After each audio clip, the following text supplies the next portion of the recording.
Nous pouvons rester debout. Nous allons lire une écriture. C'est dans Marc, au chapitre 5.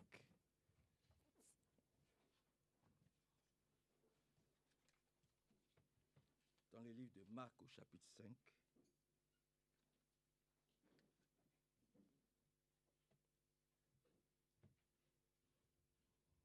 Nous connaissons tous ce passage par la grâce de Dieu. Marc, au chapitre 5. Il est dit ici, comme parole d'introduction, dans le livre de Marc, au chapitre 5, à partir du verset 25. Marc 5, 25. Or, il y avait une femme atteinte d'une perte de sang depuis 12 ans. Vous comprenez, ce n'est pas 12 mois, mais c'est 12 ans. 12 ans de souffrance. Donc cette femme-là, elle souffrait depuis 12 ans. Elle avait beaucoup souffert entre les mains de plusieurs médecins. Donc elle est passée dans les mains de beaucoup de médecins. De tous les chirurgiens, de tout ce qu'on peut imaginer, de spécialistes. Ils sont tous passés par là, mais c'est le fiasco total. La Bible dit, elle a beaucoup souffert entre leurs mains. Quand elle est passée voir les médecins, là, elle a beaucoup souffert entre les mains de ses propres médecins. Là. Vous savez que quelquefois c'est la charcuterie. Dès qu'il y a un truc, on ne réfléchit pas. Opération, opération, opération. Opération. Voilà. Elle a souffert entre les mains de ces médecins-là. Souvenez-vous-en. Elle a beaucoup souffert entre les mains de plusieurs médecins. C'est ce que la Bible dit. Ce n'est pas Frère Manassi qui le dit. Elle a beaucoup souffert entre les mains de plusieurs médecins. Elle avait dépensé tout son argent. Voilà. Elle avait dépensé tout ce qu'elle possédait sans en tirer aucun avantage. Au contraire, son état avait plutôt empiré. Dans les mains le professeur de temps, le médecin de temps, le spécialiste de temps. Les spécialistes. On dit, bon, on va voir le spécialiste, celui-là, le neurologue, ou tout ce que vous pouvez imaginer. Voilà, c'est la catastrophe. Elle a dépensé tout son argent et tout ce qu'elle espérait, c'était le fiasco total. Voyez-vous. Maintenant, verset 27. Ayant entendu parler de Jésus, elle a simplement entendu parler de Jésus. Elle a simplement. On dit, ayant entendu. C'est de ça qu'il s'agit. Elle n'était pas assise tous les dimanches ici. Elle n'était pas assise tous les... Elle a simplement, un matin, on lui a dit, ah, il paraît qu'il y a un homme là, il s'appelle Jésus. Tu le connais? Non, je ne le connais pas. Tu l'as déjà vu? Non, je ne l'ai jamais vu. Ah, il paraît qu'il faut... Bon, tu allais voir tous tu allais voir le souverain sacrificateur. Tu es passé partout, mais ça n'a pas marché. Mais vraiment, il faut essayer Jésus maintenant un peu. Il faut l'essayer.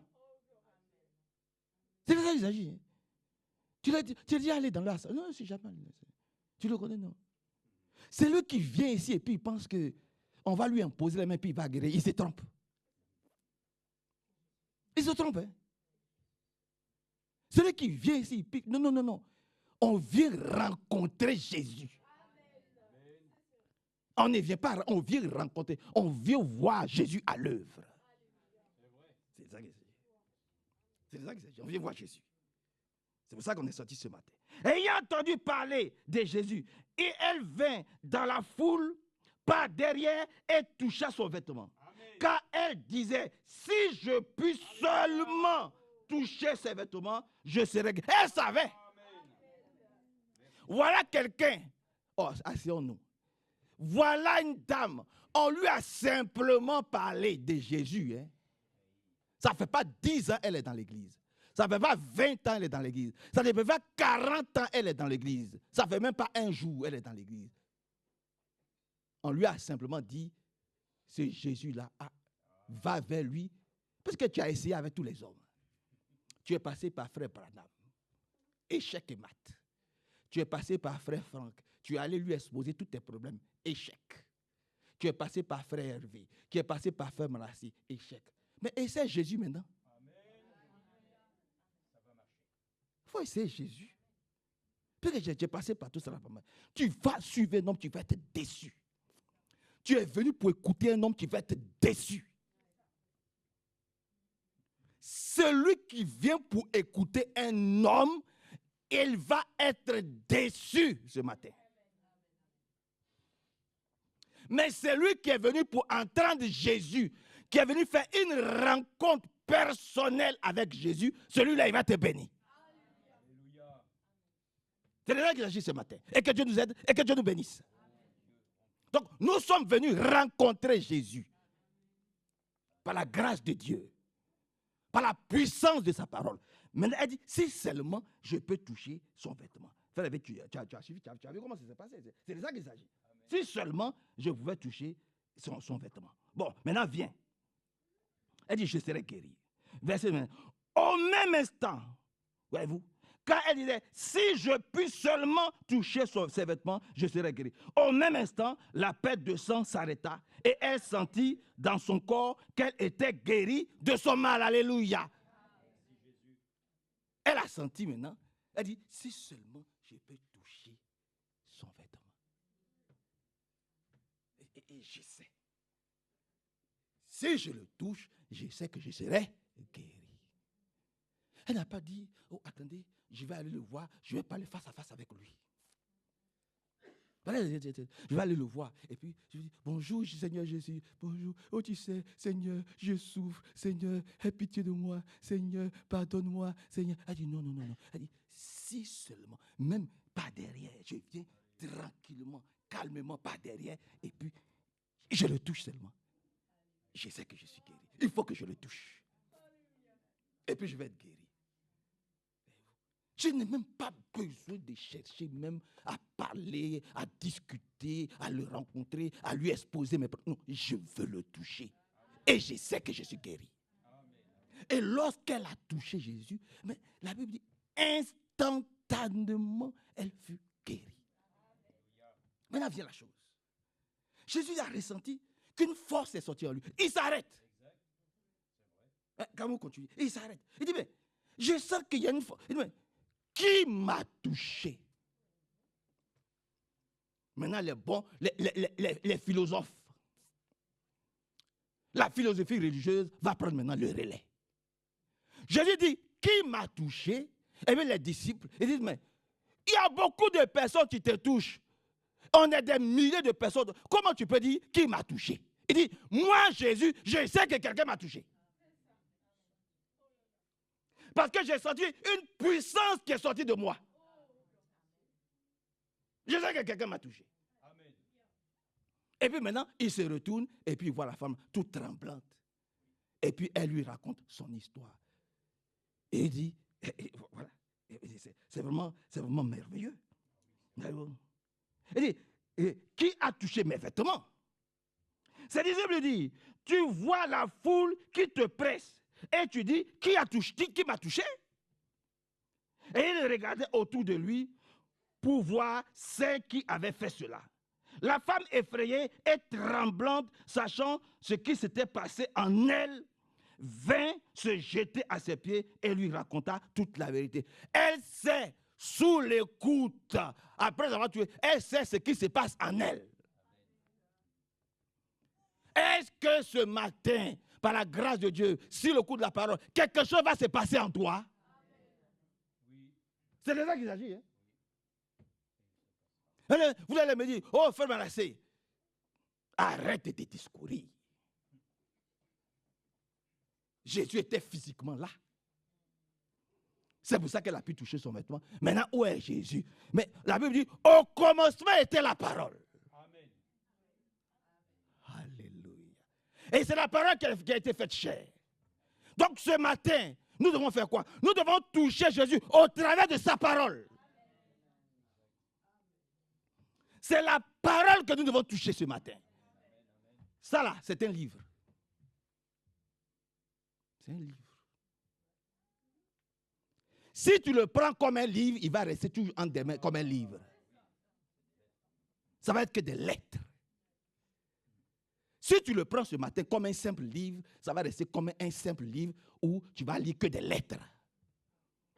Mais si au travers de ce livre, tu peux toucher Jésus, comme elle a touché Jésus.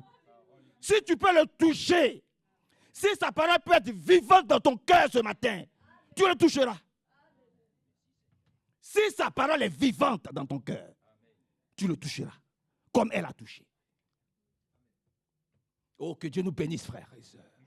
Sa parole doit nous toucher ce matin. Parce que c'est au travers de sa parole que nous pouvons le toucher. Parce que sa parole est vivante. Alléluia. Que Dieu soit loué, exalté et glorifié. Vous comprenez, frère? C'est vraiment très important pour nous de toucher sa parole. De ne pas seulement voir ce matin que des lettres, que des versets bibliques. Cela ne nous rapportera rien. Mais si au travers de chaque verset biblique que nous allons lire, si nous voyons Jésus dans chaque lettre, dans chaque mot, nous serons bénis ce matin. Nous serons bénis ce matin. Parce que c'est lui que nous sommes venus rencontrer par la grâce de Dieu. Donc elle a été guérie. Elle n'a pas cherché à parler, à bavader, à dire oui, oh, voilà, les frères sont contre moi, c'est de moi que les frères sont en train de parler. Les frères... Non, non, non, non. Elle dit, moi, je suis venu ce matin-là, c'est pour écouter Jésus. Point. Et je vais prendre au sérieux, je vais être attentive à chaque verset biblique. Point. Maintenant, je m'en vais vous dire quelque chose de capital pour chacun d'entre nous. Soyez attentifs. Soyez très attentifs. Soyez très attentifs. Remarquez une chose. Tous les chrétiens qui ont eu de la considération pour les serviteurs de Dieu qui sont établis localement, ils ont toujours été bénis.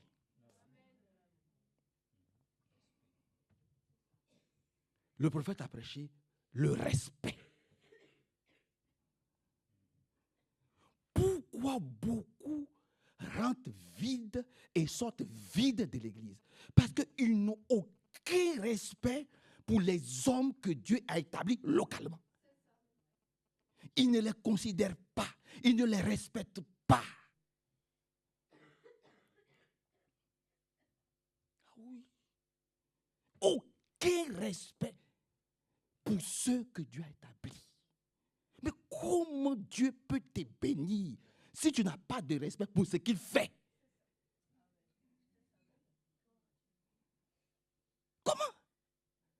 Comment Dieu peut t'élever? Comment Dieu peut débloquer la situation que tu traverses si tu n'as pas de respect pour ceux qu'il a établis?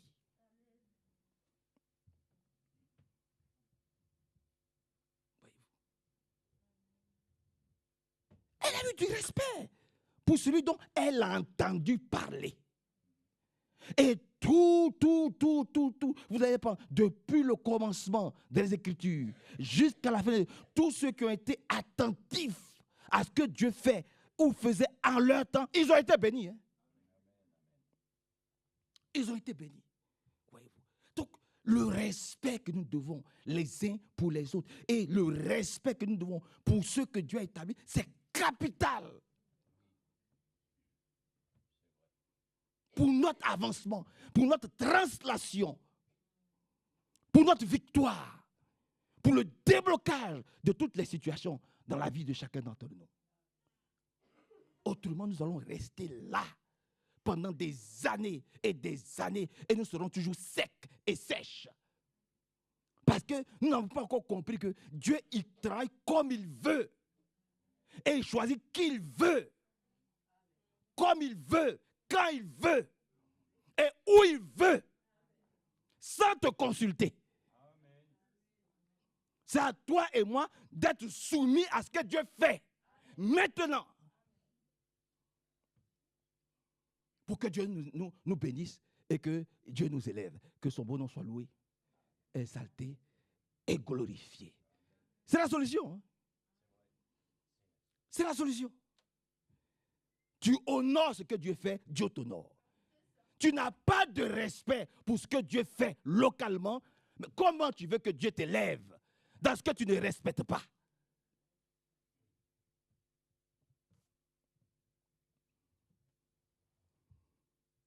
Gloire à Dieu. Que le Seigneur nous bénisse ce matin. Alléluia. Donc, Ne regardons pas à gauche ou à droite. N'allons pas chercher loin ce que Dieu fait ici, maintenant, aujourd'hui. Et que son grand nom soit loué, exalté et célébré. Amen. Et encore Amen. Au nom de Jésus-Christ. Donc elle est allée vers Jésus. Elle n'a pas dit, il faut que je le voie face à face. Elle n'a pas dit, il faut que je consulte ses disciples. Elle n'a pas dit, voilà. Non, non, il faut simplement que je le touche. Et nous, ce matin, nous voulons toucher sa parole. Nous voulons considérer tout ce qu'il va dire. Nous voulons manger cela. Quand nous ne comprenons pas, nous disons, Seigneur, je ne comprends pas, mais j'aime cela. Aide-moi à accepter ce que tu dis. Et que son nom soit loué et exalté et célébré. Glorifié au nom de Jésus. Lèvons-nous. Le frère Alpha va prier et ça sera bon pour l'introduction. Il est 10h10, donc c'est bon. On a le temps. Frère Alpha va prier. Prions le Seigneur. Alléluia. Seigneur notre Dieu, nous te sommes encore infiniment reconnaissants pour ce matin, ce beau matin que tu nous as donné, Seigneur. Seigneur, nous sommes venus dans ta présence. Nous sommes venus écouter ta parole. Nous sommes venus parler de toi, Seigneur. Nous nous souvenons des disciples sur les chemins d'Emmaüs qui parlaient de toi. Et toi, tu viens au milieu d'eux. Et quand tu leur parlais, Seigneur, leur cœur brillait au-delà d'eux, Seigneur. Nous aussi, ce matin, Seigneur, nous sommes venus écouter ta parole. Nous voulons que tu puisses disposer nos cœurs, Seigneur, afin que nos cœurs puissent briller au-delà de nous en écoutant ta parole, Seigneur. Merci pour ta parole que nous as accordée ce matin. Seigneur Jésus-Christ, viens parmi nous, car nous savons que si tu n'es pas avec nous, Seigneur, notre réunion sera que vaine. C'est pour nous avons besoin de ta présence parmi nous, Seigneur. Car quand tu es là, Seigneur, tu guéris toutes nos maladies, Seigneur. Quand tu es là, Seigneur, tu débloques les situations, Seigneur, qui sont bloquées, Seigneur. Quand tu es là, Seigneur Jésus-Christ, tu donnes la solution à tous nos problèmes. C'est pour nous avons besoin de ta sainte présence parmi nous, Seigneur. Pardonne-nous, pardonne nos fautes, Seigneur. Là, nous avons trébuché. Là, nous avons fait quelque chose qui ne t'a pas plu, Seigneur. Que tu puisses nous pardonner, Seigneur. Dispose ton sang, les sangs d'Emmanuel, les sangs du juste, qui puissent nous laver, nous purifier, Seigneur, de tout péché, afin que nous soyons saints devant ta présence, Seigneur.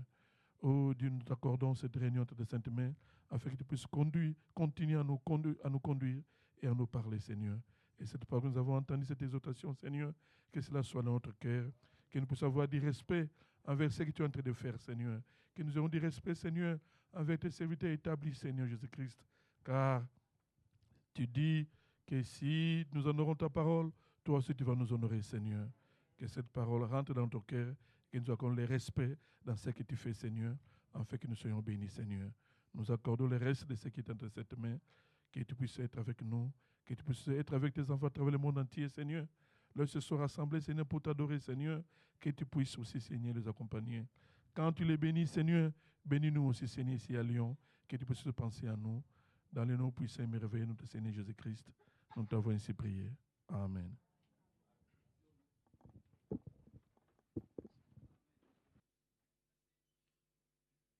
Que nous avons eu à considérer déjà présentement. Moi, je vous dis bonjour. Et souvent, nous disons, souvent les choses qui sont les plus simples sont les meilleures. Et on peut le dire, simple comme bonjour. Mais bonjour dans le Seigneur Jésus-Christ.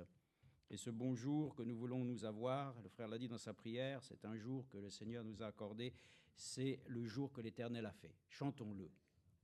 C'est la journée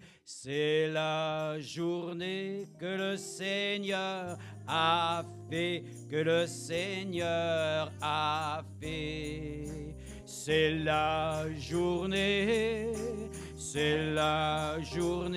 que le Seigneur a fait. Qu'il soit pour nous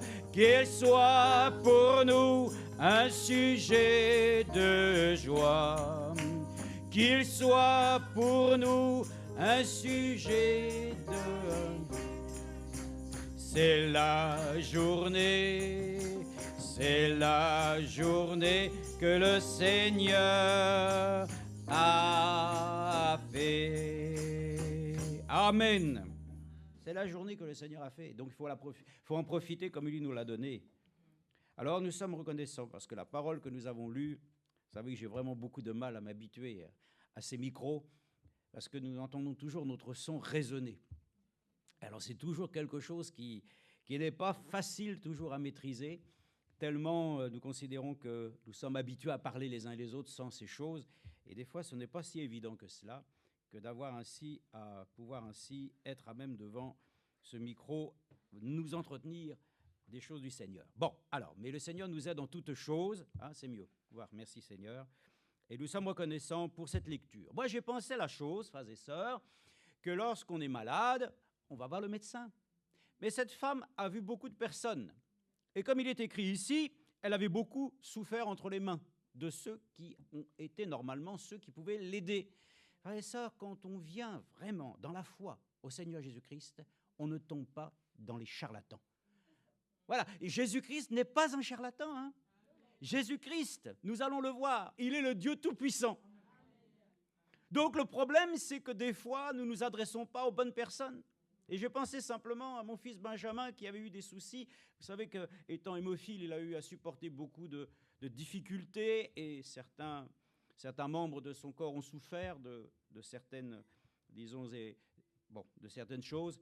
Et il a été voir une personne et il a réagi en disant « Mais c'est bizarre parce que cette personne commençait à lui dire qu'elle pouvait faire quelque chose au niveau de ses membres. Elle a commencé, voyez-vous, à faire des gestes particuliers, des sortes de choses par lesquelles on ne sait pas trop où ça va. Donc lui, quand il a vu ça, il a dit « Bon, c'est bon. » Mais vous voyez, d'abord, premièrement, la consultation, c'est toujours 50 €. Hein. C'est toujours ça.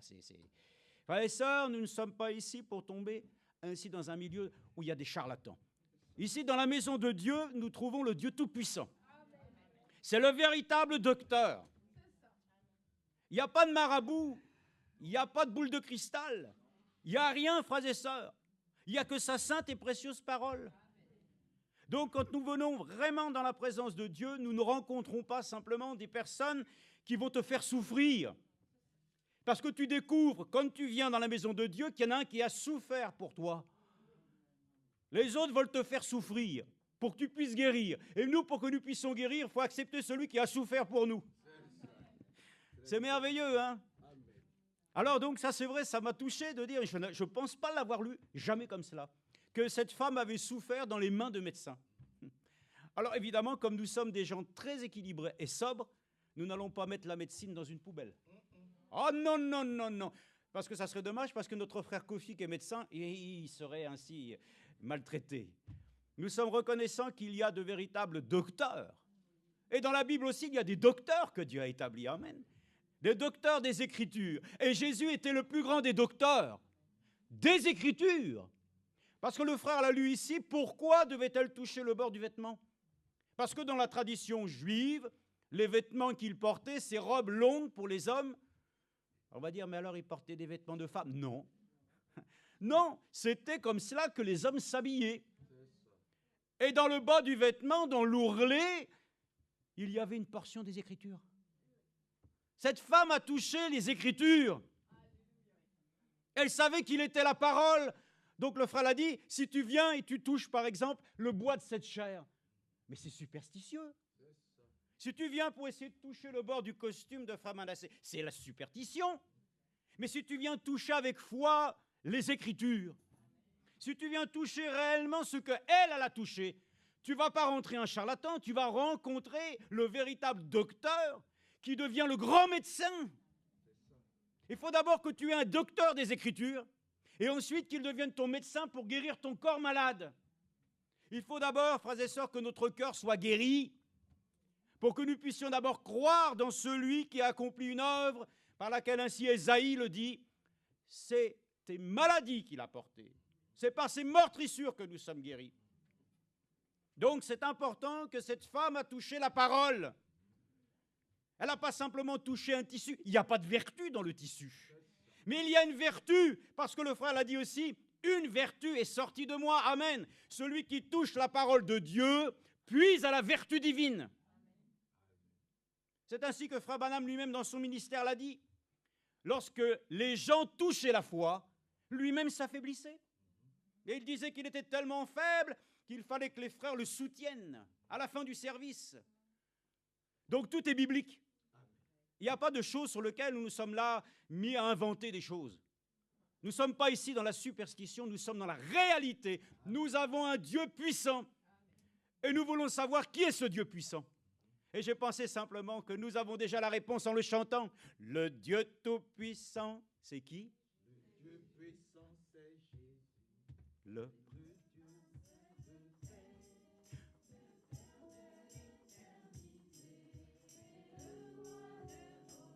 Amen.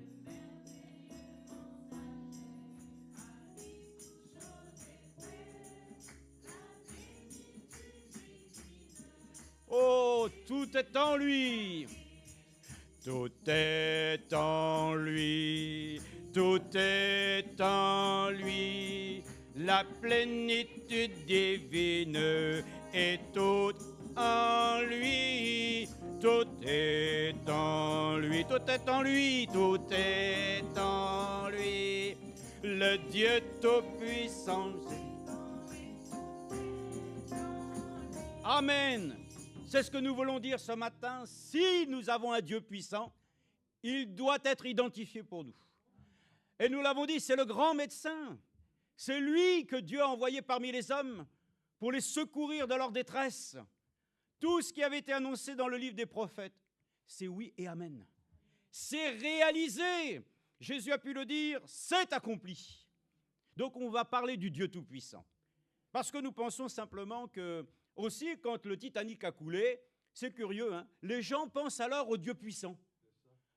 Eux-mêmes qui ont dit qu'ils avaient bâti ainsi un navire flottant qui pouvait résister ainsi à toutes les, je dirais, à toutes les choses qui peuvent arriver.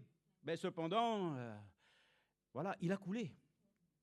Alors ils sont arrivés qu'il fallait qu'ils pensent au Dieu puissant. Alors il y avait un groupe de musiciens et l'histoire nous dit qu'ils ont joué « Plus près de toi, mon Dieu ». Mais écoutez, ce matin, je vais vous dire une chose. Il ne faut pas que simplement nous soyons plus près de Dieu, mais nous que soyons en Christ. Il faut que le Dieu puissant, maintenant, il ne soit plus à l'extérieur de ta vie, mais dans ta vie. Le Dieu puissant, c'est Jésus, et Jésus, il est venu habiter le cœur des hommes. Il ne faut pas que ce Jésus que tu identifies soit simplement puissant pour les autres, il faut qu'il soit puissant pour toi. Il faut qu'il soit puissant pour moi. Il faut qu'il soit puissant pour l'Église. Et la puissance de Dieu, c'est une réalité. Déjà dans l'Ancienne Alliance, il a démontré qu'il était vraiment le Dieu Tout-Puissant. Et même il s'est écrit, parce que nous voulons aussi nous appuyer sur ce que lui-même dit. S'il est le Dieu puissant, Dieu l'affirme lui-même. Et comme on peut le voir ici dans l'Écriture, simplement même dans le livre, déjà, j'ai marqué quelques références. Dans Genèse chapitre 17, verset 1, nous allons voir déjà que le Dieu puissant, si c'est Jésus, il va falloir que nous puissions voir que le Dieu du Nouveau Testament, c'est le Dieu de l'Ancien Testament. Il n'y a pas un Dieu pour l'Ancienne Alliance et qui est différent pour la Nouvelle Alliance. Dieu est Dieu, mais dans la Nouvelle Alliance, on nous montre quelqu'un comme malheureusement certaines dénominations le montrent, comme un homme. Alors certes, il était un homme, hein, parce que les Écritures le disent, Dieu lui-même, il s'est fait homme. Il était homme simplement pour pouvoir aussi pleurer, il était homme pour avoir aussi des souffrances, il était homme pour avoir faim, il était homme aussi pour être fatigué, mais il était Dieu quand il ressuscitait Lazare. Il était Dieu lorsque lui-même, se présentant au milieu des siens, se laissait ainsi toucher. Ça, c'était Dieu, frères et sœurs. Et Dieu puissant a un résultat concret par lequel ceux qui réellement le rencontrent, ils deviennent puissants aussi. Et nous voulons avoir ainsi la puissance de notre Dieu, et la plus grande de la puissance que nous avons. Vous allez dire, avec cette puissance-là, nous allons terrasser notre ennemi. Nous allons faire tant de choses, des exploits. Oui. Mais la chose que nous allons avoir, c'est surtout l'amour. C'est l'amour que Dieu nous donne. La puissance de Dieu, c'est l'amour. Et Frère Branham lui-même l'a prêché. Il a dit que quand il était dans le champ avec le taureau, il ne pouvait pas faire le poids. Un animal qui fait plus d'une tonne, devant un petit homme qui lui-même, peut-être dans ses 70 ou 80 kilos, qu'est-ce qu'il peut faire? Mais il a dit alors, quand l'amour s'élance, la puissance de Dieu a été agissante, quand Dieu a envoyé son Fils unique, l'amour de Dieu s'est déployé sur la terre. C'est la plus grande puissance. Elle triomphe, amen, de toute adversité. N'oubliez jamais, hein, Dieu est amour, Dieu est esprit. Et c'est l'Esprit de Dieu qui est venu vivre, c'est vrai, dans le corps d'un homme. Mais nous le disons, c'était la plénitude divine qui a habité corporellement en lui. Et nous le savons, la puissance de Dieu s'est manifestée en celui que Dieu a envoyé. Maintenant, si je regarde simplement cette situation, c'est une situation que je vois extérieurement. Moi, je veux voir aussi que ce Dieu puissant lui-même doit être en moi, agissant de la même manière, avec le même caractère, avec les mêmes sentiments, et avoir ainsi les mêmes résultats. Donc, quand on dit que Dieu est puissant, c'est une chose. Mais qu'il puisse être puissant dans ma vie, c'est ça que je recherche. Le frère a parlé ainsi de notre sœur Rebecca. Je suis content parce que nous connaissons notre sœur Rebecca depuis quand même quelque temps. Mais j'ai vu aussi comment elle s'affermit dans les voies du Seigneur. Et moi, je suis content parce que je regarde ça et je me dis, avec le temps qui passe, c'est un bon témoin du Seigneur. Que Dieu la bénisse richement, que le Seigneur l'accompagne, ça fait plaisir. Alors, bien sûr, nous aimons toutes les sœurs. Ah oui, gloire à Dieu. C'est pour ça que sœur Vanessa va se présenter. Eh oui, parce que elle dit toujours, bon, tu peux m'oublier. Non, on ne va pas t'oublier, c'est pas possible. Notre sœur va se lever, se présenter. Que Dieu la bénisse richement. Elle s'est cachée déjà. Présente-toi, notre sœur, que les frères et sœurs te connaissent. Alors que Dieu vous bénisse. Je suis la sœur Vanessa. J'étais déjà là hier. Je viens de Mulhouse, là où il y a sœur Kwasi, Sarah Kwasi et le frère Djumbongo. Amen. Voilà. Que le Seigneur te bénisse. Amen. Elle est venue passer le week-end, elle repart tout à l'heure. Nous lui souhaitons ainsi les riches et merveilleuses bénédictions du Seigneur. Amen. Le frère l'a dit aussi tout à l'heure, notre sœur a chanté. Ici, ce n'est pas l'Eurovision. Hein. On n'a rien à faire avec ces choses du monde. Même si Israël veut représenter sa nation, ce n'est pas comme ça que Dieu veut. Il veut qu'il y ait ainsi une hymne nationale qui soit ainsi le cœur même ainsi de l'existence du peuple d'Israël. C'est qu'ils puissent chanter leur Dieu, mais qu'on ne chante pas des choses du monde. Et c'est merveilleux si nous chantons avec notre cœur. Oui, le frère l'a dit, Dieu, il agrée ces choses. Notre culte devient agréable pour lui, parce que nous faisons ainsi des choses de notre cœur. Et c'est important. Et la puissance de Dieu, elle a terrassé notre mauvais cœur. Alléluia. Donc cette puissance de Dieu, elle est agissante aujourd'hui. Et elle peut tellement faire des choses merveilleuses encore aujourd'hui. Comme nous l'avons dit, Dieu peut encore guérir, bien sûr. Il peut ressusciter les morts. Mais moi, qu'est-ce que je peux faire? Dieu peut m'accorder la grâce aussi de pouvoir ainsi avoir la même vie de ceux qui ont été des témoins, qui ont marqué que dans leur temps, la puissance de Dieu qui était dans leur vie ne les a pas fait flancher au jour de l'épreuve. Hein. Et ils ont été là jusqu'à donner leur vie. Ils n'ont pas regardé à eux-mêmes. Est-ce que la puissance de Dieu agit en nous au point que nous pourrions donner notre vie pour notre prochain? La puissance de Dieu le fait, car Dieu l'a dit lui-même, qu'il ne soit pas fait selon ma volonté, mais selon ta volonté. Et Dieu lui-même a dit, ainsi il était rendu obéissant jusqu'à la mort de la croix. La puissance de Dieu, frères et sœurs, nous la voyons toujours comme celui qui ouvre la mer en deux. C'est vrai, Dieu est puissant pour ouvrir la mer en deux. Ah ben oui, Dieu il est puissant, pour quoi faire? Mais pour faire ce qu'il veut. Mais Dieu est puissant pour aussi briser ma vie lorsqu'elle devient résistante devant lui. Cette puissance, c'est la puissance de la vie. Et cette puissance doit triompher de toute adversité. Chez les autres, dans mon cœur. Amen. C'est pour ça que le Saint-Esprit a été donné, afin que nous puissions être rendus capables de bonnes œuvres.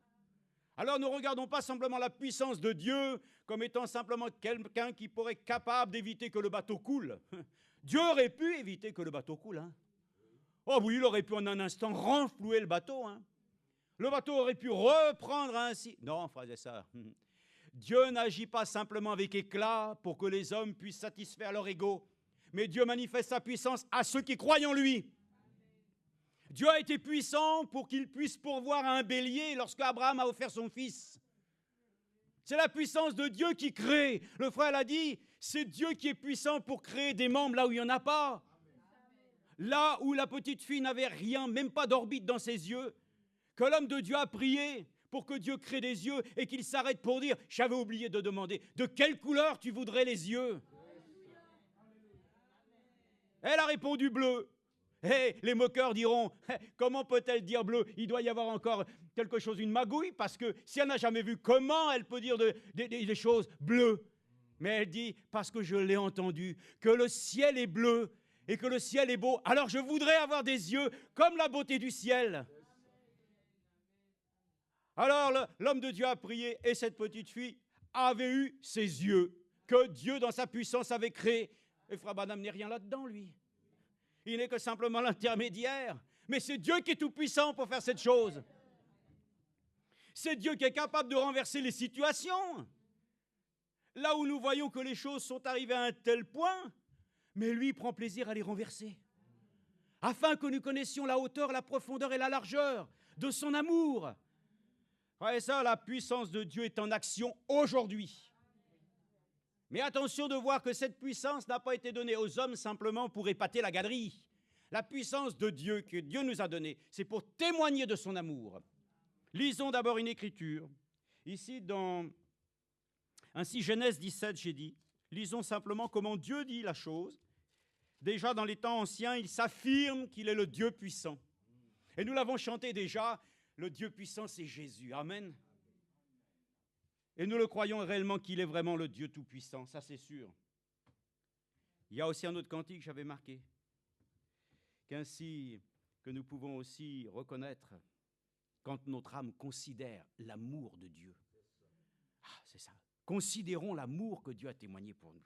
Alors, dans Genèse chapitre 17, verset 1, il est dit, lorsqu'Abraham, dans Abraham, le temps n'était pas encore, son nom n'avait pas été encore changé. Nous aussi, nos noms seront changés.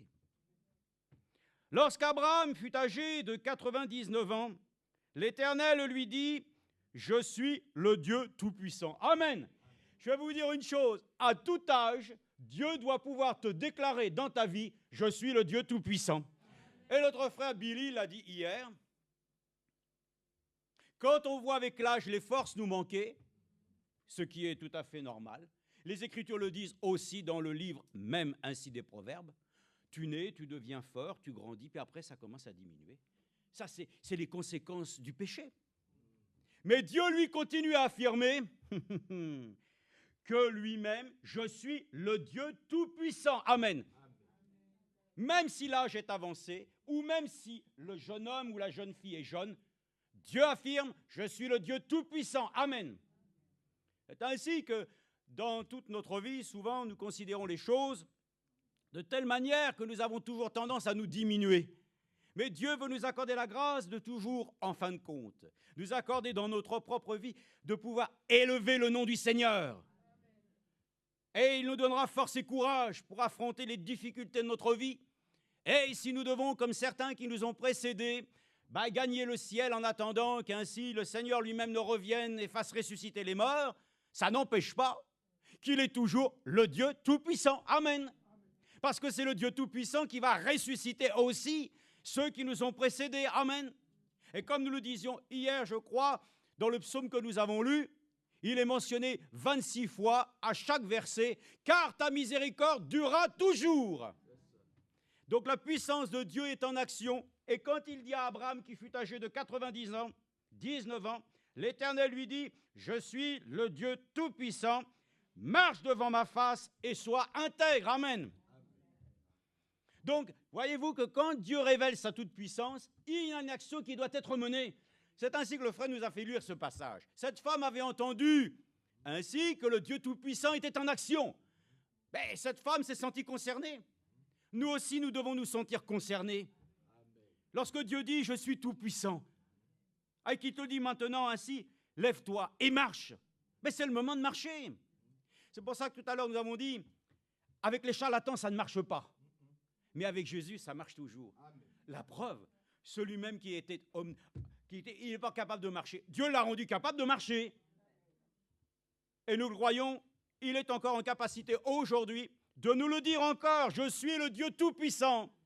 Mais le Dieu Tout-Puissant, il faut que nous puissions voir ensuite dans l'écriture du Nouveau Testament comment cette puissance s'est manifestée. parmi les hommes, et comment ensuite Dieu lui-même veut manifester ce Dieu Tout-Puissant dans ta vie. Parce que ce n'est pas simplement que de voir ainsi le Dieu Tout-Puissant qui a fait des choses extraordinaires dans l'Ancien Testament et qui d'ailleurs est le même hier, aujourd'hui et pour toujours. Amen. C'est écrit où, frère Billy, ça? Hein? J'ai pas entendu, viens s'il te plaît. J'ai pas bien entendu ce que tu viens de me dire. C'est écrit quelque part? C'est écrit dans la parole? Ah mais viens le lire. Viens le lire s'il te plaît. Et c'est pas que je suis que je doute, hein. Mais lis-le. Lisons dans ta Bible, frère. Ah mais si tu veux, c'est la même. C'est déjà ouvert. C'est la même parole, hein. Mais voilà. Voilà, Hébreux 13. On y est. Oui, je sais pas, vas-y. 12, 13, verset 8. Ah, c'est souligné en vert, hein, dans sa Bible. C'est plus facile. J'ai dû le lire. Donc nous lisons Hébreux chapitre 13, verset 8. Jésus-Christ est le même hier, aujourd'hui et pour l'éternité. Amen. Merci mon frère. Je t'en prie, que Dieu te bénisse. Ah non, attends, avant de t'en aller. Le frère voudrait nous faire part d'une information.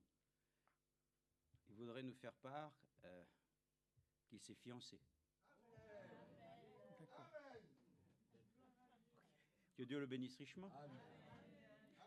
Ça n'a pas été une affaire de courte durée. C'est une chose qui a été vraiment présentée devant le Seigneur avec, je dirais, une position mature qui fait que devant le Seigneur, on ne s'engage pas comme ça n'importe comment. Il faut que les choses soient toujours vraiment fondées dans la foi. Que Dieu te bénisse. Amen. Amen. Oui, en fait, il faut peut-être dire aussi avec quelle sœur. Qu'il te bénisse. Voilà, donc c'est ma fille, c'est ma sœur Séphora. Merci Seigneur. Alors, la situation nécessitera, pas aujourd'hui, mais de pouvoir ainsi présenter aussi notre frère et notre sœur Séphora pour les présenter au Seigneur pour officialiser leur fiançailles.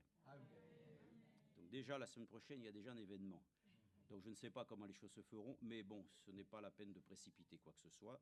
Nous voulions simplement le dire qu'aujourd'hui, pour que les choses soient déjà, voilà, devant les enfants de Dieu, officialisées. Donc que le Seigneur soit remercié. Amen. Le Seigneur est tout-puissant. Amen. Amen. Non, tu peux le dire? Oui. Il est tout-puissant. Il Et est pourquoi il est tout-puissant. tout-puissant? Il est Dieu, frère. Il est tout puissant. Amen. Que Dieu te bénisse. Amen. Amen. Dieu est tout-puissant pour faire ce qu'il veut.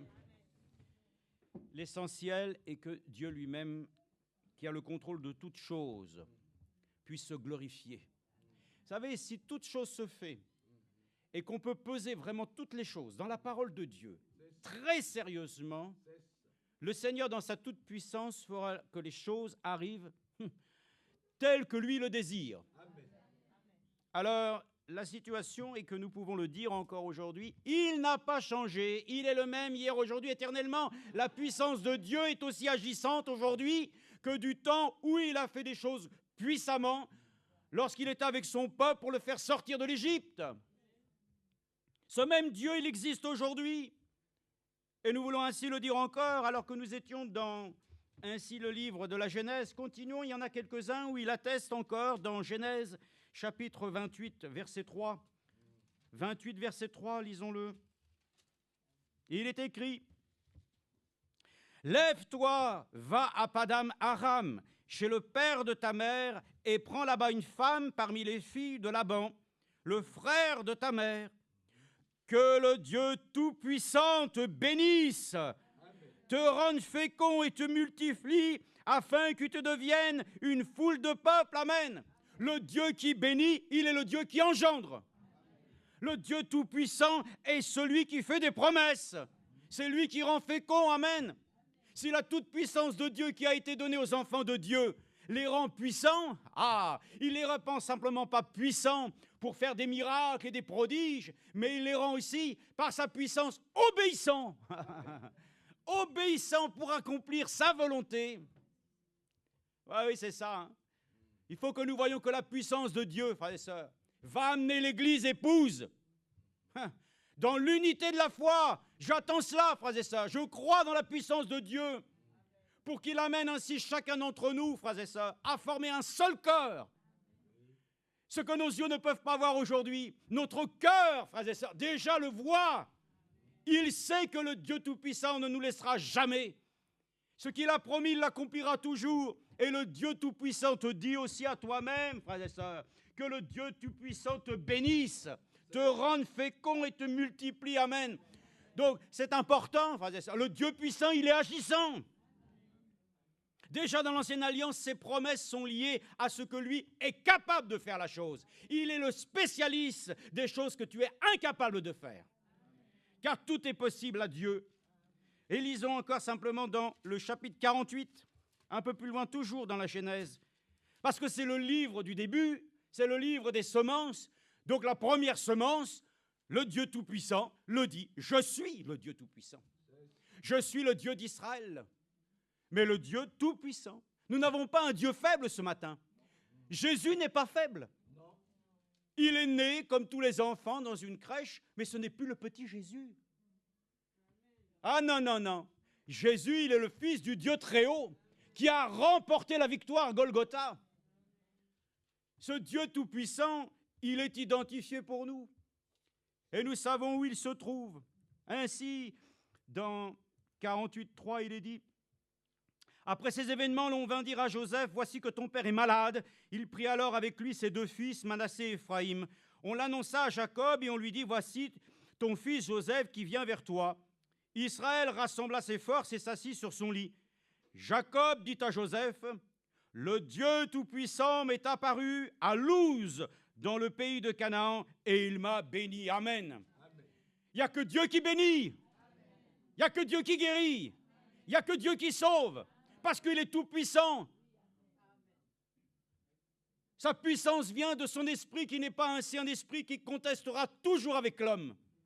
Ah, je suis reconnaissant que nous puissions ainsi nous appuyer avec foi ce matin sur les déclarations de la parole de Dieu. Je suis le Dieu tout-puissant. Ma miséricorde durera toujours. Amen.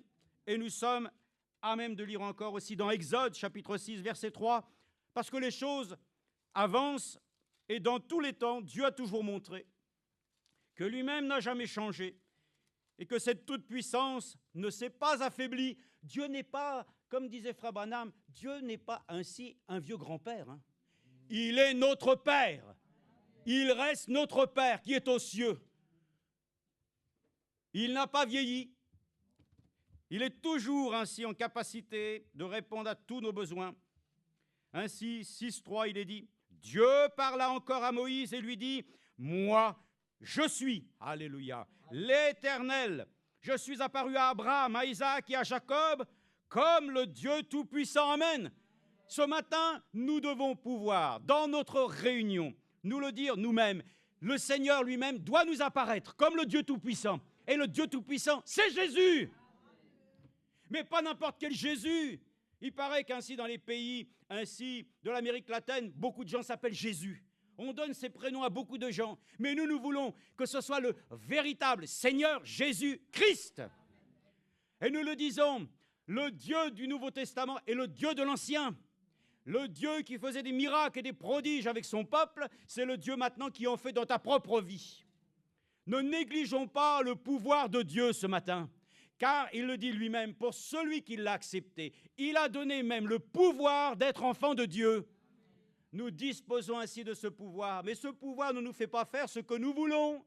La grâce nous enseigne comment nous devons nous comporter dans la maison du Seigneur. Les gens disent, j'ai reçu la puissance de Dieu. Ainsi, j'ai des dons et ces choses-là. Et les gens les mènent comme ils veulent. Mais le Seigneur leur dira ainsi très sévèrement, je ne vous ai jamais connus. Mais celui qui sera reconnu de Dieu, c'est celui où Dieu reconnaîtra la puissance de Dieu. Et quand Dieu dit « je suis tout-puissant », il s'agit de la puissance de transformation. C'est ce que nous voulons parler maintenant dans le Nouveau Testament. Moi, cette grande puissance que Dieu m'a donnée, Je l'honore et je la reconnais en capacité de faire tout ce qu'il veut. Mais je voudrais réellement comprendre que cette puissance que Dieu m'a donnée doit pouvoir me transformer à son image. Ah, les gens disent, oh là, ça commence à moins m'intéresser parce que ça te concerne maintenant. Personnellement, c'est-à-dire que Dieu vient et rentre dans ton cœur pour aller y faire son habitation, pour réellement y prendre ce que lui, il veut. C'est-à-dire qu'il veut tout prendre. Amen. La puissance de Dieu doit nous détacher du monde. Et cette puissance est agissante aujourd'hui. Nous lirons un témoignage, comme tout à l'heure, pour terminer, un témoignage de Frère Branham. Vous aimez les témoignages de Frère Branham? Moi, j'aime les témoignages de Dieu, qui sont vrais et authentiques. Qu'ils viennent de l'un ou de l'autre. Mais de l'homme de Dieu, évidemment, c'était puissant. Et nous sommes heureux lorsque nous écoutons toujours ce que Dieu lui-même fait. Et nous pouvons le dire aussi, que lorsque le Seigneur lui-même parle, c'est le même homme que nous avons aujourd'hui à considérer, notre bien-aimé frère Franck, que Dieu lui-même s'est adressé à lui d'une voix audible. C'est le même Dieu, frères et sœurs, qui a parlé à Moïse, qui a parlé à cet homme, qui a parlé à frère Branham. Maintenant aussi, Dieu nous parle. Mais je ne peux pas dire que moi, il m'ait parlé d'une voix audible. Mais Dieu me parle par sa parole. Dieu me parle tantôt d'une manière, tantôt d'une autre. Mais le Dieu Tout-Puissant peut encore ainsi exprimer sa volonté en choisissant des hommes et en leur parlant bouche à bouche. Leur faisant entendre même ainsi ce qu'il veut qu'ils fassent par une voix audible. Amen. Beaucoup de gens ont dit, oui, mais c'est lui qui l'a entendu. Ben oui, c'est pas toi. Hein. Mais quand c'est rapporté de Dieu, et que vous avez le témoignage du Seigneur qui s'est réalisé, de telle manière, Dieu lui a dit, ainsi, mon serviteur, Knenesh en allemand, hein, mon serviteur, ne prends pas l'avion. Que Dieu soit remercié. Dieu lui-même est tout puissant encore, frères et sœurs, pour agir, pour nous faire revenir de notre folie. Ainsi, lorsque Balaam est parti, que lui-même dans sa folie voulait maudire Israël, Dieu était tout puissant. Comment? Au point même alors qu'il a fait parler une ânesse. Ça, c'est glorieux, frères et sœurs. Oh, les scientifiques vous diront, ça, c'est une légende. Aucun animal ne peut parler. Aucun animal non plus ne peut contenir ainsi un homme qui s'appelait Jonas. Mais Dieu, dans sa toute-puissance, a fait qu'un Jonas puisse être dans un poisson. Et que Dieu, dans ta toute-puissance, l'ait même craché sur le bord de la mer. Dieu est tout-puissant, frères et sœurs, pour ainsi donc faire parler même un animal. Frères et sœurs, que Dieu nous accorde la grâce de pouvoir ainsi totalement nous éloigner de toute folie. Qu'il n'ait pas besoin de faire parler ainsi une ânesse ce matin, mais que sa parole nous suffise. Dis une seule parole, Seigneur, et je serai guéri. Une seule parole de toi, et ma vie sera changée. Un seul bord de vêtement que je touche avec foi, et je serai guéri. Nous n'aurons plus besoin ainsi d'aller voir les charlatans. Vous savez ce que sont les charlatans aujourd'hui? C'est ce que frère Franck a prêché dernièrement. C'est tout ce que les boyaux de la tête font. Ils réfléchissent. Et l'ennemi essaie de te faire réfléchir. Essaie de te faire ainsi marmonner plein de choses, des murmures. Et ça, c'est des choses qui viennent du charlatan, ça. Hein. Frères et sœurs, ce n'est pas la tête qui doit réfléchir, mais notre cœur doit avoir cette assurance. Dieu est tout-puissant encore pour ainsi nous délivrer de toute ainsi servitude. Donc il le dit lui-même, il parle d'une voix. Dieu est puissant pour parler encore aujourd'hui. Oui, oui, oui. Et ça, ne minimisons en rien le pouvoir de Dieu. Alors on va le voir dans l'Évangile, puisque nous avons dit que Jésus, ce Dieu tout-puissant, c'est Jésus. Il faut que cela soit aussi, puisque Dieu le dit dans l'Ancienne Alliance, voilà, je suis le Dieu tout-puissant. Dans le Nouveau Testament, on doit trouver aussi la certitude que Dieu a exprimé la chose de la même manière. Si ce Jésus réellement est le Dieu tout-puissant, il doit y avoir aussi une confirmation, il doit y avoir ainsi les paroles qui, comme dans l'Ancienne Alliance, nous montrent que réellement, alors il est vraiment ce Dieu tout-puissant. Alors lisons-le tous ensemble, nous allons le voir ici, à travers même le livre de Luc, nous y avons été, nous retournons dans l'évangile de Luc, et vous allez voir que ce n'est pas ainsi quelque chose comme cela d'anodin. Non, non, non, frères et sœurs. Nous allons lire maintenant qu'est-ce que la puissance de Dieu a fait réellement dans le Fils de l'homme. Il faut que vraiment nous comprenions Jésus-Christ. C'est le tout en tout. La plénitude de Dieu a été manifestée corporellement en lui. Là, laissons l'Ancien Testament, s'il vous plaît, parce que la Nouvelle Alliance est supérieure à l'Ancienne. Nous savons que la loi est venue par Moïse, mais la grâce, amen, et le salut sont venus par Jésus-Christ. Et la puissance de Dieu maintenant nous intéresse dans la Nouvelle Alliance. Mais nous sommes conscients que déjà ce Dieu, qui était précurseur des choses qui devaient venir, car la loi était ainsi l'ombre des choses qui devaient venir. Vous voyez la chose? Aujourd'hui, bien sûr, nous croyons qu'avec avec le numérique, on ne parle plus des mêmes choses qu'avant. Avant, il fallait un négatif. Avant qu'on puisse avoir une photo, il fallait le négatif. C'est comme ça que nous avons pu comprendre que l'Ancien Testament était le négatif. Mais lorsque la lumière est venue, alors nous avons eu réellement, frères et sœurs, l'exposition, amen, de ce que Dieu avait annoncé en arrière, c'était devenu une réalité, amen. Aujourd'hui, évidemment, le numérique a remplacé tout ça, tout est ainsi pêle-mêle. Mais nous voyons ainsi l'Ancien et le Nouveau Testament toujours, amen. Nous voyons les deux et comment Dieu lui-même ainsi a manifesté sa grâce. Et dans Luc chapitre 4, il est dit ici, c'est ainsi au verset 36, que lorsque le Seigneur Jésus est venu, il est dit ici, quand Jésus lui-même, verset 35, menaça le démon en disant « Tais-toi et sors de cet homme », le démon projeta celui-ci au milieu de l'assemblée et sortit de lui sans lui faire aucun mal. Tous furent saisis de stupeur et ils se disaient les uns aux autres « Mais quelle est cette parole ? Il commande avec autorité et la puissance aux esprits impurs et ils sortent. » Et sa renommée se répandait dans toute la région. En quittant la synagogue, il se rendit à la maison de Simon. La belle-mère de Simon était atteinte d'une forte fièvre. Et ils le prièrent en sa faveur. Il se pencha sur elle, menaça la fièvre, et la fièvre la quitta. Amen.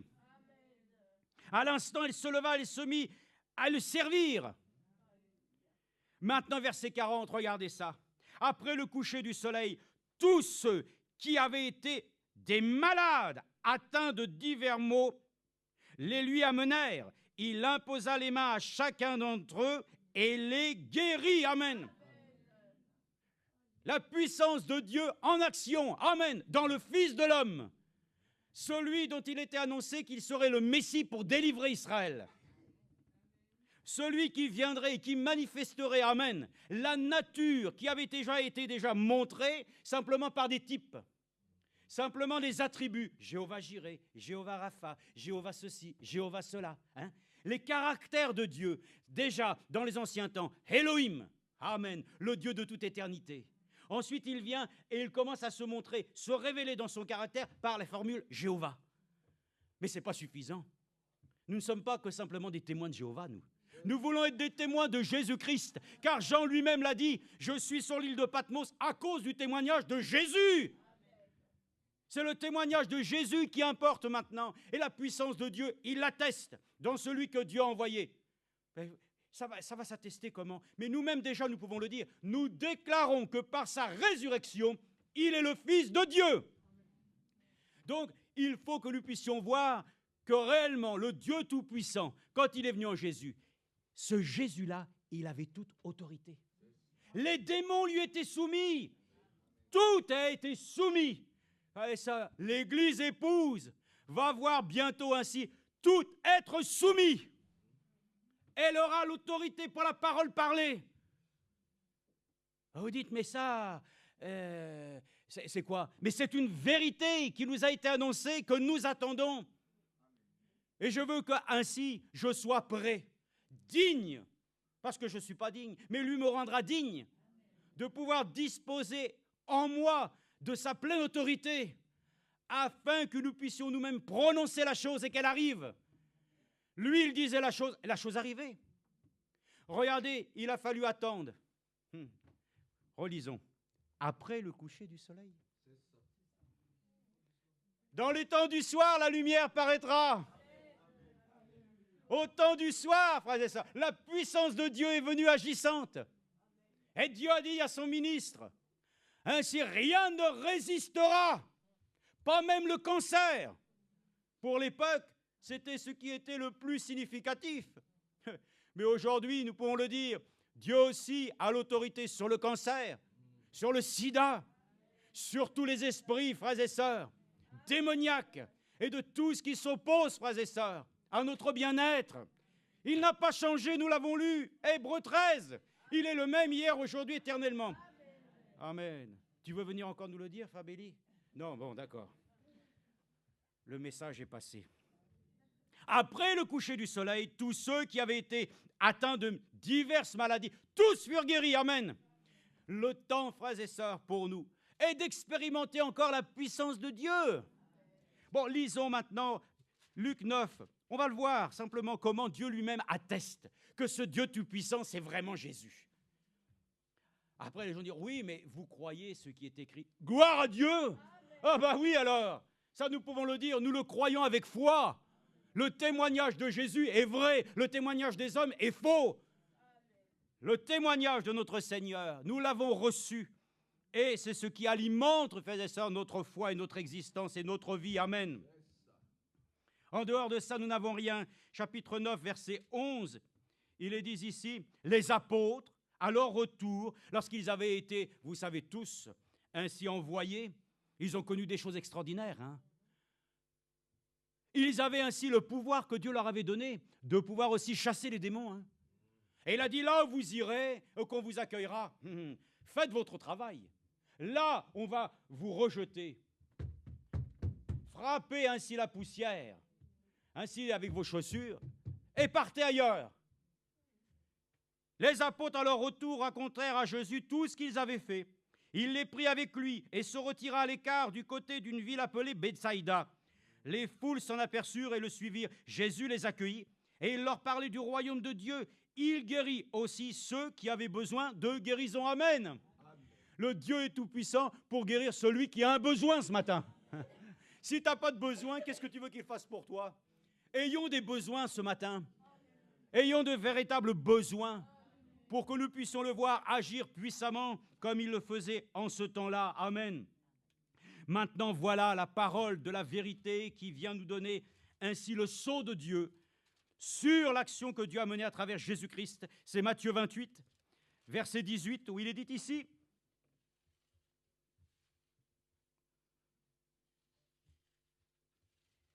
alors Jésus a donné son ordre de mission, allez faites des disciples jusqu'aux confins de la terre, les baptisant au nom du Père, du Fils et du Saint-Esprit. Gloire soit en Dieu Seigneur. Dieu a été aussi tout-puissant pour nous convaincre ainsi, à travers l'écriture du Nouveau Testament, que le seul nom par lequel nous pouvons être baptisés, c'est le seul nom par lequel nous avons été rachetés. Le nom de notre Seigneur Jésus-Christ, par lequel ainsi tous ceux de la Nouvelle Alliance n'ont fait qu'utiliser une seule et unique formule. Que ferons-nous? Repentez-vous, soyez baptisés au nom du Seigneur Jésus-Christ. Mais voilà qu'il est dit, verset 18, Jésus s'approcha et leur parla ainsi, tout pouvoir m'a été donné dans le ciel et sur la terre. Amen. Alors faites de toutes les nations des disciples, baptisez-les au nom du Père, du Fils et du Saint-Esprit, enseignez-leur à garder tout ce que je vous ai prescrit. Et voici, je suis avec vous tous les jours jusqu'à la fin du monde. Amen. Tout pouvoir lui a été donné. Amen. C'est ainsi que tout pouvoir nous a été aussi donné si nous respectons sa parole. Amen. Le Seigneur ne veut pas donner du pouvoir aux hommes simplement pour faire ce qu'ils veulent. Nous le savons. Seigneur, que le Dieu de l'ancienne alliance, que nous avons connu en Jésus-Christ, parce que Dieu a déversé son amour dans le Seigneur Jésus-Christ. Mais le Seigneur Jésus lui-même, tout ce qu'il possédait, l'a déversé dans l'Église. Que cette puissance divine fasse les œuvres de la foi. Que ce soit des œuvres que Dieu reconnaisse, qu'il ne nous dise pas à la fin ainsi de notre séjour, je ne vous connais pas. Nous voulons, nous, connaître l'autorité de Dieu et reconnaître que la sienne nous a possédés. Ainsi donc, tout pouvoir lui a été donné dans le ciel et sur la terre. Oui, le Dieu tout-puissant de l'ancienne alliance, c'était lui. Et il l'atteste ici. Ainsi, dans Ésaïe, j'aimerais lire aussi, puisque nous avons toutes les promesses concernant le Messie se trouvent dans le livre d'Ésaïe. Évidemment, tout est est tellement merveilleusement prophétique que de cette prophétie, c'est devenu une réalité. Pour nous, frères et sœurs, les prophéties concernant notre temps, nous les connaissons. Mais celles qui étaient de l'ancienne alliance sont devenues réalité. Elles sont pour nous, oui, amen. Donc si nous lisons ensemble dans Ésaïe 59, verset 10, nous pourrions dire ici, dans Ésaïe, oui, 59, verset 19, pardon, il est dit ici.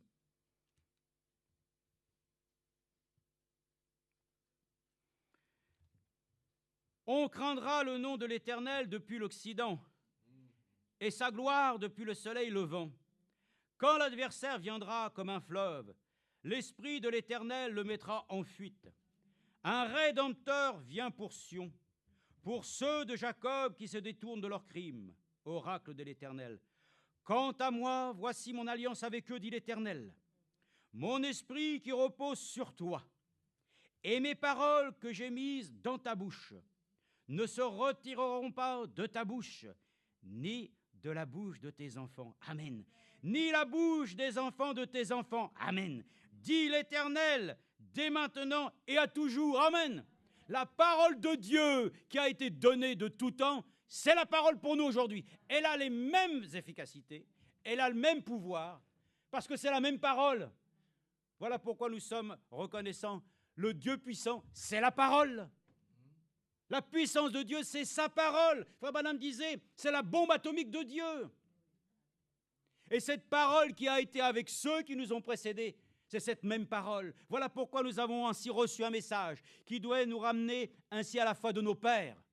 Parce que nous avons besoin de retourner ainsi à ce qui était dans le temps apostolique.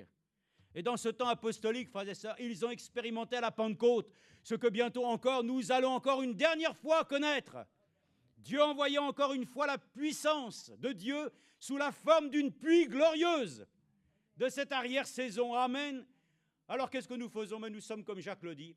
Ainsi, le cultivateur, il attend patiemment le fruit de la récolte. Amen. Ayons suffisamment de patience pour nous attendre à ce que Dieu puisse ainsi nous bénir. Amen. Ésaïe 41 aussi, une écriture. Ésaïe 41.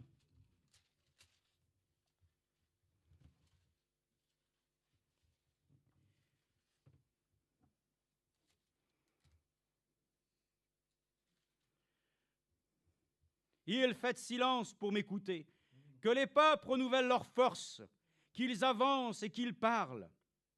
Comparaison ensemble pour le jugement, comparaissons ensemble pour le jugement. Qui a suscité de l'Orient? Celui que la justice appelle à la suite. Qui lui a livré les nations et assujetti des rois? Son épée les réduit en poussière et son arc en un chaume qui s'éparpille. Il les poursuit, il passe sans être atteint. Ses pieds ne touchent pas le sol qui a fait et exécuté ces choses. C'est lui qui convoque les générations dès le commencement.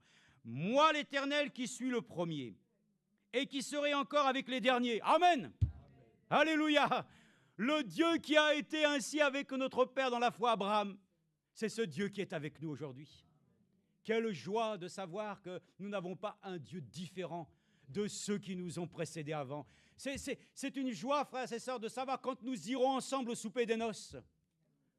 Nous nous retrouverons tous, Seigneur, avec le même Dieu, amen, avec la même expérience, avec le même Saint-Esprit et avec la même parole, gloire à Dieu. J'aime cela, moi, frères et sœurs, de voir ce Dieu-là puissant à travers tous les âges, qui a été dès le début et qui est jusqu'à la fin. Remercions-le, glorifions-le. Voyons maintenant comment, maintenant, dans ta propre vie, ce pouvoir, cette puissance de Dieu est agissant selon l'Écriture. Nous pouvons le voir ici dans Philippiens 3.21. Philippiens 3.21. Philippiens 3.21. Regardez. Verset 18. Il en est plusieurs qui marchent en ennemis de la croix du Christ. Je vous en ai souvent parlé. Oui, souvent nous en entendons parler. Ça, c'est vrai. Frère Franck nous montre et nous avertit comment nous devons ne pas nous laisser tromper par ceux qui sont des ennemis, en tout cas, ne serait-ce que du message biblique. Je vous en ai souvent parlé et j'en parle maintenant encore en pleurant. Leur fin, c'est la perdition. Le Dieu, c'est leur ventre. Ils mettent leur gloire dans ce qui fait leur honte. Ah, la gloire de Dieu, frères et sœurs, n'a pas été donnée aux hommes pour que cela tombe ainsi dans un cœur médiocre. Dieu a donné ainsi son amour afin que soit manifesté ainsi son propre caractère et sa propre nature. Pour les gens du monde, c'est leur ventre. Mangeons et buvons, et puis nous verrons. Ils mettent leur gloire dans ce qui fait leur honte. Ils ne pensent qu'aux choses de la terre. Mais pour nous, notre cité est dans les cieux. De là, nous attendons comme sauveur le Seigneur Jésus-Christ. Écoutez bien, qui transformera notre corps humilié en le rendant semblable à son corps glorieux. Amen. Par le pouvoir efficace qu'il a de s'assujettir toutes choses. Amen. Il transformera la puissance de transformation. Le Dieu Tout-Puissant, c'est celui qui transforme ta vie. Jusqu'au jour où nous serons changés en un instant, en un clin d'œil, de ce que tu te vois encore aujourd'hui dans le miroir. Ce jour-là, quand tu te verras, tu chanteras. Oh, gloire à Dieu, je ne me savais pas si beau. Je ne me savais pas si belle. Amen. Pourquoi? Parce que tel qu'il est, nous serons. Mais nous serons parvenus, frères et sœurs, à ce changement. C'est ça la puissance de Dieu. La puissance de Dieu est la puissance qui, au temps de la fin, doit présenter une église sans tache, ni ride, ni rien de semblable, par la puissance qui transforme. Alors nous sommes heureux parce que nous n'attendons pas la rédemption de notre âme, c'est déjà fait. Mais nous attendons la rédemption de nos cœurs. Nous attendons, frères et sœurs, et combien nous sommes heureux que nous soyons dans ce temps, frères et sœurs. Il transformera notre corps humilié. Alors nous pourrons le dire tous ensemble, « Ô mort, où est ton aiguillon ?» C'est fini, nous aurons ainsi définitivement laissé les choses de cette terre. Nous aurons revêtu l'incorruptibilité. Quelle puissance Dieu est capable de faire, hein? Ce n'est plus simplement capable de pouvoir ainsi changer ainsi l'eau en sang, de pouvoir ainsi prendre ainsi le bâton de Moïse, ainsi qu'il devienne un serpent, qu'ensuite il redevienne ainsi un bâton. Non, toutes ces choses, c'est glorieux, nous le croyons. Ainsi, nous croyons même qu'ainsi, il y a eu ainsi à travers la mâchoire d'un âne, la possibilité qu'un homme puisse tuer 1000 Philistins. Je ne sais pas comment c'est possible d'ailleurs, hein. Mais c'est possible avec Dieu, je crois cela. Mais maintenant, pour nous, pour l'Église aujourd'hui, que le Dieu Tout-Puissant ne soit plus un Dieu qui agisse simplement extérieurement, mais qu'il puisse être pour nous, agissant dans notre vie. Car il est dit, il transformera notre corps humilié en le rendant semblable à son corps glorieux. Amen. Voilà, le Tout-Puissant Dieu qui est glorieux, nous rendra glorieux aussi. Et nous pouvons le dire, nous sommes déjà de petits dieux. Nous sommes déjà ainsi glorifiés, car le Seigneur l'a dit, celui qui l'a justifié, il l'a aussi sanctifié. Celui qui l'a sanctifié, il l'a aussi glorifié. Amen. C'est dans Éphésiens chapitre 1. Donc nous sommes heureux, frères et sœurs. Nous sommes déjà potentiellement, frères et sœurs, de glorieux, amen, sujet du roi ce matin. Ne négligeons pas le Dieu Tout-Puissant, c'est Jésus. Et ce Jésus, s'il est dans ta vie, alors toi aussi, tu es glorieux, amen. Tu es glorieux et tu peux vivre des choses extraordinaires si ta vie est abandonnée à sa grâce. En tout cas, nous savons ce qu'il fera et ce qu'il fait, c'est merveilleux. Lisons dans Job chapitre 38. Louons le Seigneur et voyons comment Job lui-même, qui n'avait pas tout ce que nous pouvons lire aujourd'hui, hein. Job étant le plus vieux livre de la Bible, il est évident que Job avait une expérience avec son Dieu. Il y a eu une rencontre personnelle par laquelle il pouvait réellement savoir que son Rédempteur était vivant. Alors il peut exprimer des choses ici dans Job 38. Job 38, versets 12 à 14, il est dit ici. Depuis que tu existes, as-tu commandé, verset 12, as-tu commandé au matin? As-tu fait connaître sa place à l'aurore, pour qu'elle saisisse les bords de la mer et que les méchants en soient secoués? Tout se transforme alors comme l'argile qui reçoit une empreinte et se présente comme parée d'un vêtement. Mais les méchants seront privés de leur lumière et le bras qui se lève est brisé. Mais lisez, tout se transforme. Amen. Alors, comme l'argile qui reçoit une empreinte, gloire à Dieu, nous sommes l'argile, il est le potier. Tout ce qui se transforme. Mon beau-père disait toujours, oh, il n'y a rien de nouveau, tout se transforme. On prend les éléments, on les change, on les modifie, et voilà les choses. Frères et sœurs, la chose que Dieu fait en nous laisse son empreinte. Celui qui nous dit ici qu'il transforme, amen, comme l'argile, il ne le façonne pas comme les hommes veulent le faire. Lui, il le présente de la manière où c'est façonné comme il le souhaite, pour que tu deviennes, comme il le dit, celui qui devient ainsi en Jésus-Christ une nouvelle création, amen. La puissance de Dieu, celui qui est le Dieu Tout-Puissant, a fait devenir de nous de nouvelles créations. Nous ne sommes plus ce que nous étions auparavant. Et ça, c'est merveilleux. Nous sommes l'argile. Laissons-lui encore, lui, nous façonner. Il a la puissance de te changer, de transformer. Toi, tu ne peux rien faire. Tu es tordu, reste tordu. Mais Dieu, lui, peut redresser. Il y a plein de choses, frères et sœurs, sur lesquelles nous devons comprendre.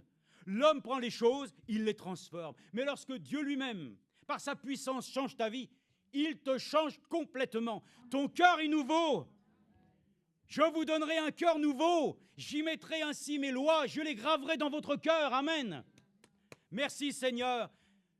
C'est ça que nous devons considérer. Maintenant, jusqu'à le retour du Seigneur, que la puissance de Dieu soit considérée à sa juste valeur.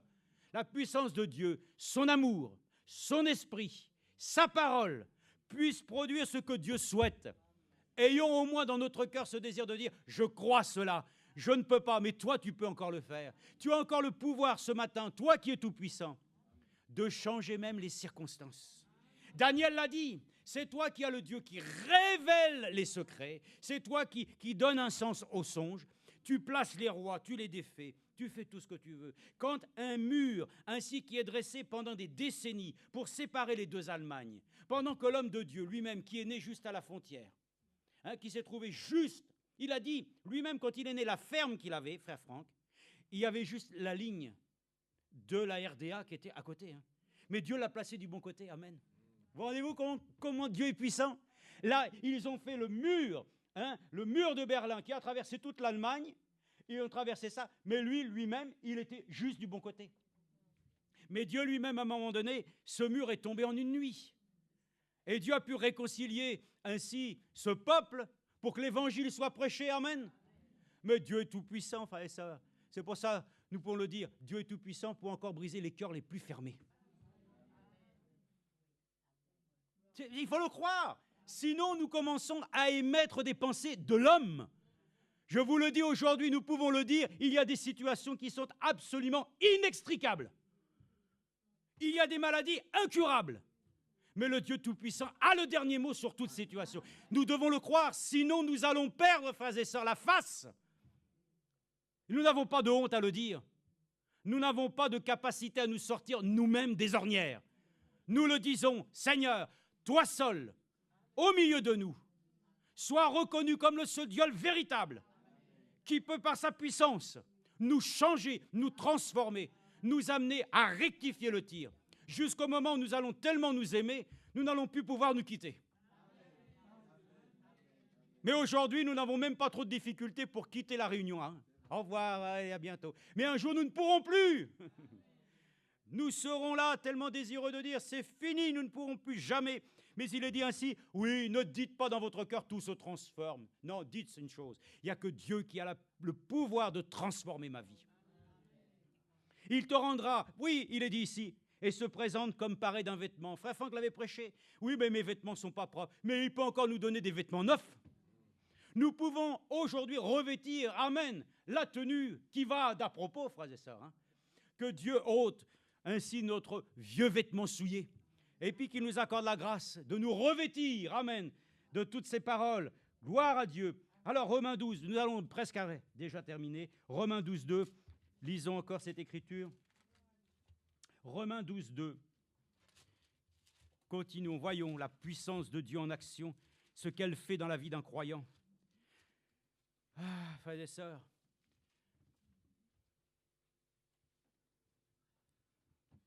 l'ennemi dira, oh, t'as vu maintenant, quand il y a une situation, tu ne lèves plus la voix. Tu es devenu faible. Avant, tu bataillais, t'as vu, tu avais encore de l'énergie. Mais tu es devenu, au contraire, c'est le signe de la victoire. C'est le signe de la victoire. La puissance de Dieu nous a terrassés. Ce n'est plus moi qui vis, mais c'est Christ qui vit en moi. Au point, à un moment donné, il n'a que simplement à dire la chose et on l'a fait. Ne nous effrayons pas, frères et sœurs. Il semble que l'ennemi nous dise, vous êtes devenus ainsi bien faibles. C'est dans la faiblesse parfaite que la puissance de Dieu sera en action. Dieu est puissant, frères et sœurs. Quand nous sommes acculés, comme ils étaient acculés à la mer Rouge, Dieu n'a pas eu de mal. La mer s'ouvre en deux. Et encore en plus, quand il marche, mais dis donc, c'est tout sec. Qui c'est qui a passé la serpillière? C'est Dieu! Il a la capacité encore, frères et sœurs, s'il le veut, que la lume soit décrochée. Mais il veillera bien, lui qui a placé les choses dans son ordre divin, que tout reste à sa place. Mais lorsque Dieu lui-même, dans ses jugements, ainsi va sévir, ah, frères et sœurs, qui pourra s'opposer à sa main? Qui pourra encore oser lever ainsi la voix contre Israël? Laissons Dieu agir, n'est-ce pas, en son temps, et laissons aussi le Seigneur continuer son œuvre en nous, tel qu'il le dit dans Romains 12, verset 1. Je vous exhorte donc, frères, par les compassions de Dieu, à offrir votre corps comme un sacrifice vivant. Ça y est, il y a des gens qui vont dire, vous avez vu, là, on a vu sur Internet, ils prêchent la mort à eux-mêmes, le suicide. Oh non, non, non, non, non, non, non. Nous le disons très clairement, nous n'avons aucune pensée, ni aucune envie de nous suicider. Non, non, non, non. Notre mort, elle est déjà effective avec Jésus-Christ. Nous sommes morts avec lui, ressuscités, nous avons la vie éternelle, amen. Il n'y a pas, non, non, non, non, frère, ôtons de notre cœur toute pensée ténébreuse. Nous sommes des enfants de la lumière. Avant, nous étions ténèbres, on avait envie d'ôter la vie. Maintenant, nous n'avons qu'une seule chose, c'est de profiter de la vie. Donc, nous n'avons absolument aucun mauvais esprit pour détourner le sens de cette écriture. Nous nous offrons comme ainsi un sacrifice, c'est-à-dire nous donnons nos personnes pour que Dieu nous utilise par son bon esprit. Que la toute-puissance de Dieu puisse, nous le disons ce matin, que le Dieu Tout-Puissant vienne prendre possession du navire.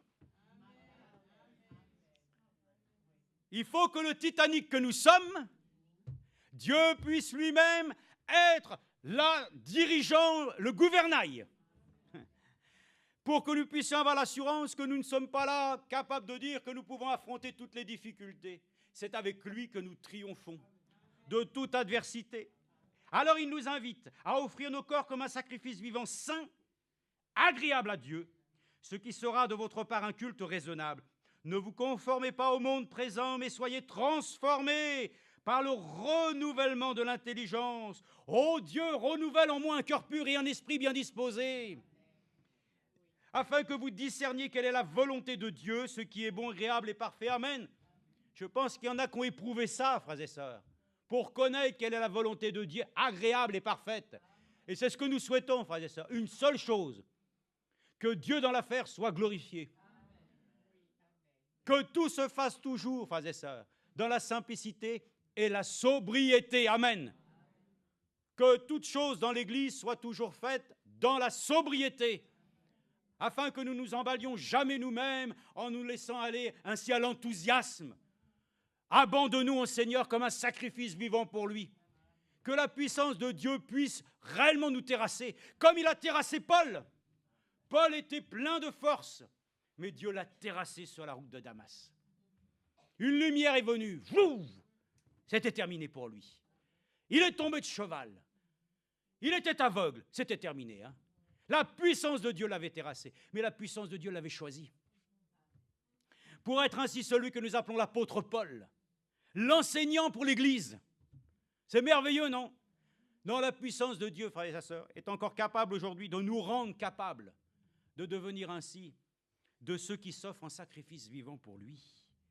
Ainsi, soyez transformés par le renouvellement de l'intelligence afin que vous discerniez quelle est la volonté de Dieu, ce qui est bon, agréable et parfait. Amen. Par la grâce qui m'a été donnée, nous nous le disons mutuellement. Enfin, on l'a dit tout à l'heure, on ne va pas dire ça parce que ça y est, c'est pour moi qu'il a été dit. Mais tant mieux. Cette parole, c'est pour toi, c'est pour moi. Pourquoi tu veux que ça ne soit pas pour toi? Ou que ça ne soit pas pour moi? Laisse-moi la prendre pour moi. Écoute, je vais la prendre pour moi. Par la grâce qui m'a été donnée, je dis, et le Seigneur me dit, à chacun d'entre nous de ne pas avoir de prétentions excessives et déraisonnables, pour avoir, écoutez bien, de la modération, amen. Chacun selon la mesure de foi que Dieu lui a départie, amen. Soyons sobres, soyons vigilants, frères et sœurs. Accordons-nous cela. 2 Corinthiens aussi, chapitre 3, 18. 2 Corinthiens 3, 18. 2 Corinthiens, chapitre 3, versets 18 à 21.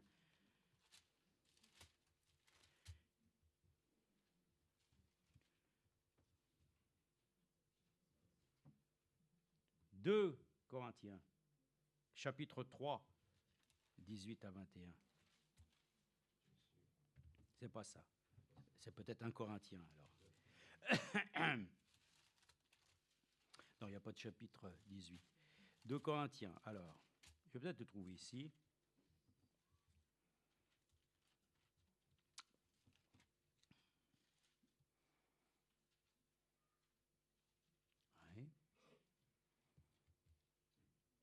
Oui. Alors, lisons à partir du verset 18, mais 1 Corinthiens. Seconde épître aux Corinthiens, chapitre 1. Donc 2 Corinthiens 1, 18. Certains diront, votre Bible, elle est compliquée. Hein? Vous avez un Ancien, vous avez un Nouveau Testament. Vous avez des épîtres avec des épîtres. Il y en a une, il y en a une deuxième. Mais Dieu est ordonné. Hein? Il nous accorde la grâce de suivre le cheminement comme il a souhaité. Il est dit, aussi vrai que Dieu est fidèle, la parole que nous vous avons adressée n'a pas été oui et non. Car le Fils de Dieu, le Christ Jésus, qui a été prêché par nous au milieu de vous, par moi, par Sylvain et par Timothée, n'a pas été oui et non, mais en lui, il n'y a que oui. Amen. Voyez-vous, c'est important que notre oui soit oui. Jacques le dit. Si tu dis non, ben tu dis non. Mais le jeu du ni oui ni non, c'est pas nous. Nous, c'est oui ou c'est non. Alors, nous voulons le dire, à chaque parole de Dieu, notre oui est amen. Alors, et en lui, il n'y a que oui. Toutes les promesses de Dieu sont oui en lui. Amen. Vous avez vu, toutes les promesses de Dieu sont oui, mais en lui. Il faut que la puissance de Dieu nous habite, hein, pour que chaque promesse de Dieu puisse s'accomplir. Hein. C'est donc aussi par lui que nous disons à Dieu l'amen pour sa gloire. Celui qui nous a fermis avec vous en Christ et qui nous a donné l'onction, c'est Dieu. Et il nous a marqués de son sceau et a mis dans notre cœur les arts de l'esprit. Or, j'en prends Dieu à témoin sur mon âme. C'est pour vous ménager que je ne suis plus allé à Corinthe. Non que nous dominions sur votre foi, mais nous voulons collaborer à votre joie puisque vous êtes fermes dans la foi. Amen. Donc, nous sommes tous en train de collaborer, frères et sœurs, pour que nous obtenions les mêmes résultats. Si Dieu est tout-puissant, alors il doit nous amener tous à l'état d'homme fait. On doit tous arriver maintenant au terme ainsi de l'histoire de l'Église, à être présentés comme Dieu le souhaite. Et si le Seigneur est tout-puissant, alors remercions-le de tout notre cœur, que nous puissions encore nous donner peut-être cette certitude dans l'écriture d'Éphésiens. J'aurais dû le dire avant, mais on va le lire maintenant dans Éphésiens, chapitre 1, verset 18. 1, chapitre 18. Il est dit, c'est pourquoi, verset 15, 1, 15, c'est pourquoi, moi aussi, ayant entendu parler de votre foi au Seigneur Jésus et de votre amour pour tous les saints, je ne cesse de rendre grâce pour vous, je fais mention de vous dans mes prières, afin que le Dieu de notre Seigneur Jésus-Christ, le Père de gloire, amen, le Tout-Puissant, le Père de gloire nous donne un esprit de sagesse et de révélation qui vous le fasse connaître, qu'il illumine les yeux de votre cœur afin que vous sachiez quelle est l'espérance qui s'attache à son appel, quelle est la glorieuse richesse de son héritage, amen. Nous sommes héritiers, frères et sœurs, avec Dieu, co-héritiers avec Christ. Connaissons cet héritage et de son héritage au milieu des saints, et quelle est la grandeur surabondante de sa puissance envers nous qui croyons, selon l'action souveraine de sa force. Il l'a mise en action dans le Christ, en le ressuscitant d'entre les morts et en le faisant asseoir à sa droite dans les lieux célestes, au-dessus de toute principauté, autorité, puissance, souveraineté, au-dessus de tout nom qui peut se nommer, non seulement dans le siècle présent, mais encore dans le siècle à venir. Il a mis sous ses pieds et il l'a donné pour chef suprême à l'Église, qui est son corps, la plénitude de celui qui remplit tout en tout. Amen. Ça, c'est le Dieu Tout-Puissant.